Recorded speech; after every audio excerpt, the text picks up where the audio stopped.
Hahanap na yung bala. Ito na ang subukan ng mga kagamitan na agimat. Dito makikita kung tunay ba o kaakibat. Sinasabing magaling daw sa lahat, pero kapag sinubukan naman ito ay wasak. Bihira lang ang nakakapasa sa pagsusulit pa, basta madiniwala lang sa nakaukit. Si Commander Batugan nagsusubok sa iyong tangan. Huwag na huwag mo susubukan eh, kasi subok na yan.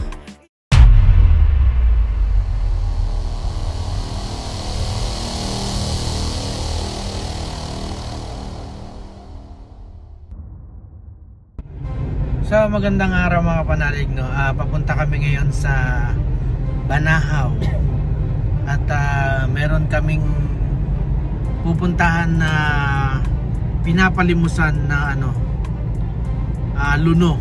Legit na luno daw. So titingnan natin. Bali itetest din naman natin kung legit, kasi kung legit babayaran natin. So naging usapan namin is 1.2 million na aming usapan. So basta legit babayaran. Ayun mga kasama natin.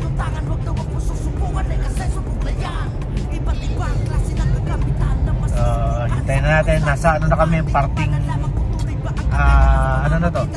Alaminos na ba? Sa Alaminos, Laguna na kami dito. So San Benito na ba? Ito. So yun, pupuntahan namin ngayon. Tingnan natin kung ano yung mangyayari.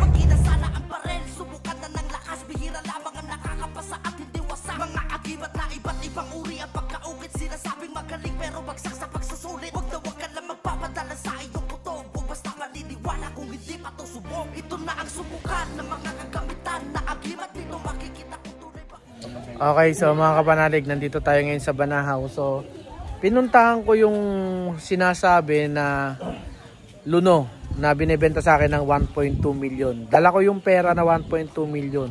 Pero ang sabi ko sa kanila, bago pa man kami pumunta dito, ang kondisyon ko, susubukan ko bago ko bayaran. Kahit ka ako isabit sa manok, barilin yung manok, pag hindi tinablan or hindi pinutukan yung manok, babayaran ko agad on the spot ng 1.2 million.